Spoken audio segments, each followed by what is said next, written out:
deep down, most businesses would love to help the most vulnerable members of society. Their question is just, what's in it for them? You put money in the pockets of workers, they're going to spend it, often at the very establishments that they're working at. It's going to fuel a positive cycle. If we were to raise the federal minimum wage to $10.10 per hour, that would generate about $32 billion in increased consumer spending. Well, that would be good news for everyone. How can these fast food workers even be sure their company can afford to give them raises? McDonald's made $5.5 billion in profits alone last year. Okay, then. To be honest, I didn't realize the golden arches were literally 24-karat gold.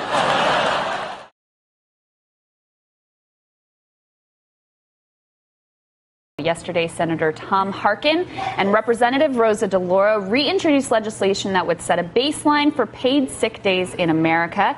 If passed, the bill would allow employees to earn up to 7 days per year to help take care of their own or their family's health.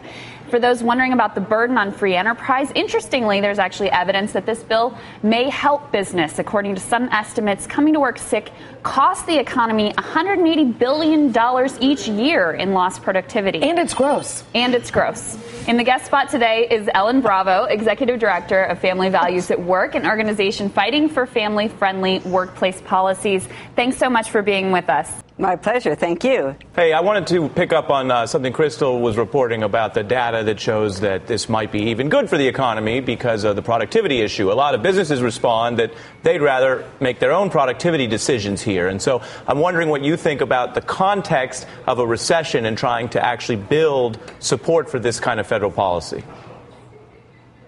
This is exactly why we need it, really, because of the economy. We can't have recovery and growth unless people have money in their pockets to cover the basics, keep the lights on, keep food on the table. There's no discount pump at the gas station if you've had the flu. But business owners who are partners in all of our state coalitions tell us what they most need is for people to come and spend money in their shop. So it's in their interest, as they say, your workers are my customers, for those workers not to lose their job or their paycheck because they're being a good parent or following doctor's orders.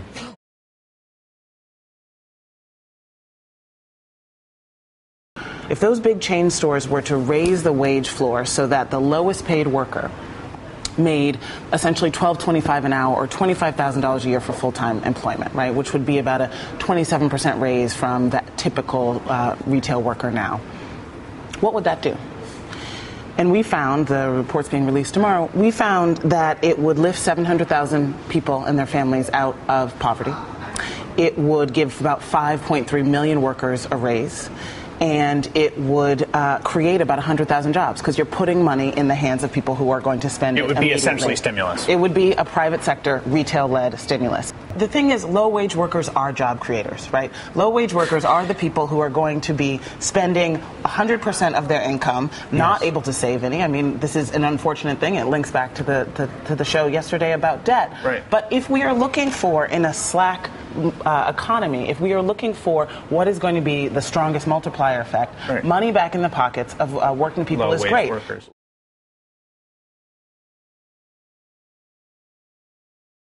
The reason why companies are buying each other and buying their own stocks, all that sort of stuff, is that they're not investing in production, they're not hiring people because there's a shortage of demand. They need to be producing more. They're not producing enough because people are not buying stuff. We need to find a way to get people to buy more stuff.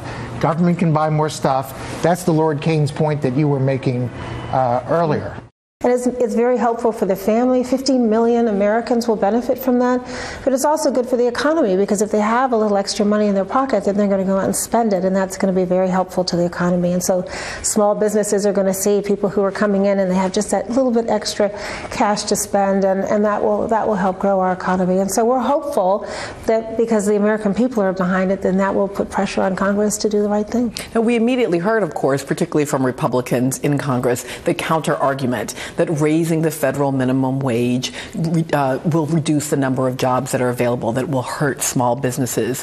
What will the president say to make an economic claim that this is not just good for households, but good for the economy? Well, it's just the common sense that I mentioned a minute ago. If you have a little extra money in your pocket, that disposable income gets spent the same way that people who receive unemployment insurance benefits who've lost their jobs as a result of this economic crisis that we've been in, when they get that money, they go out and they spend it in the economy, and that's good for the economy. So we think it will help grow the economy, it will raise people above the poverty level.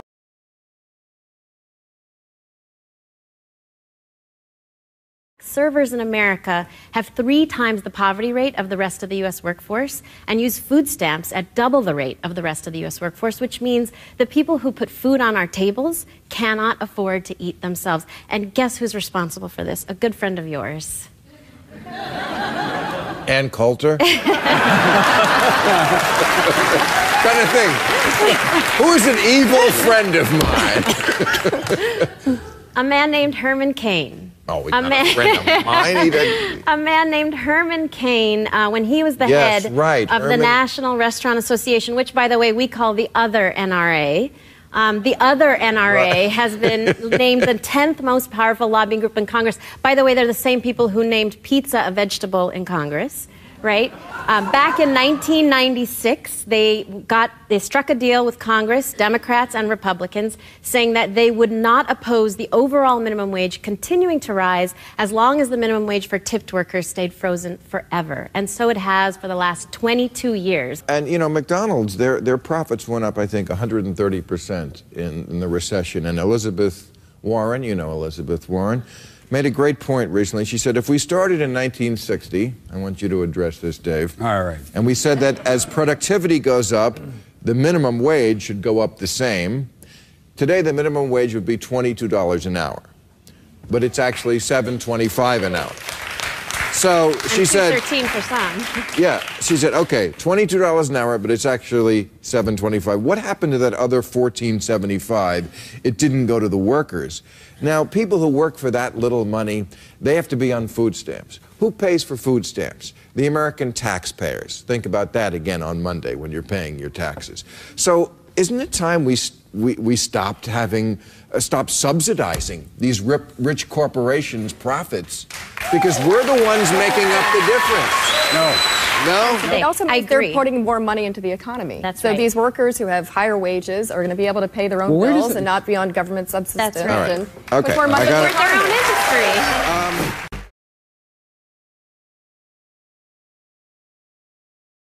I want to talk first about Fast Food Forward.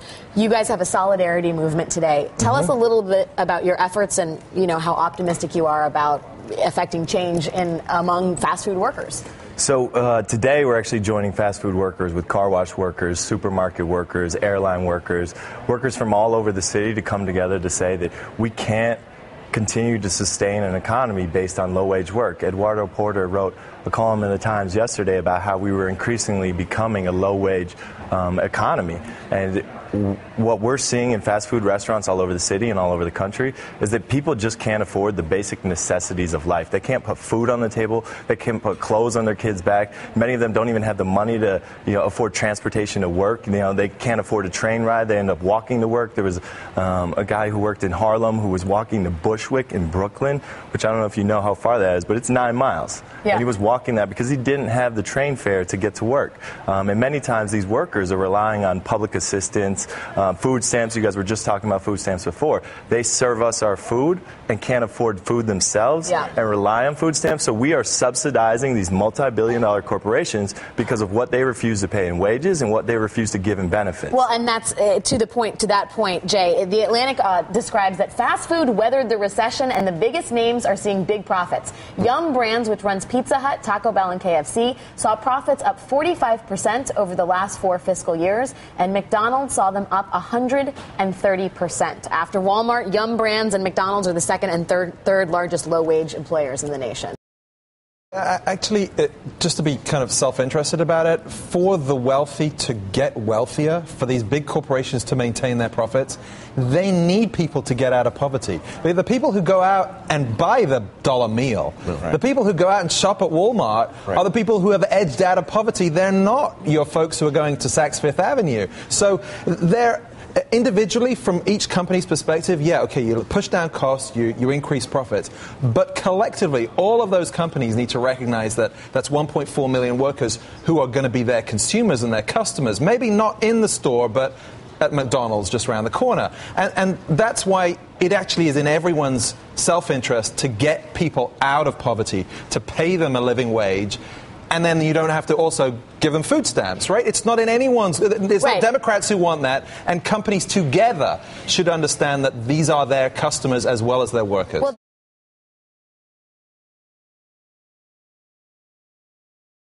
please welcome the head of the Service Employees International Union, Mary Kay Henry. Mary Kay, thanks so much for joining us.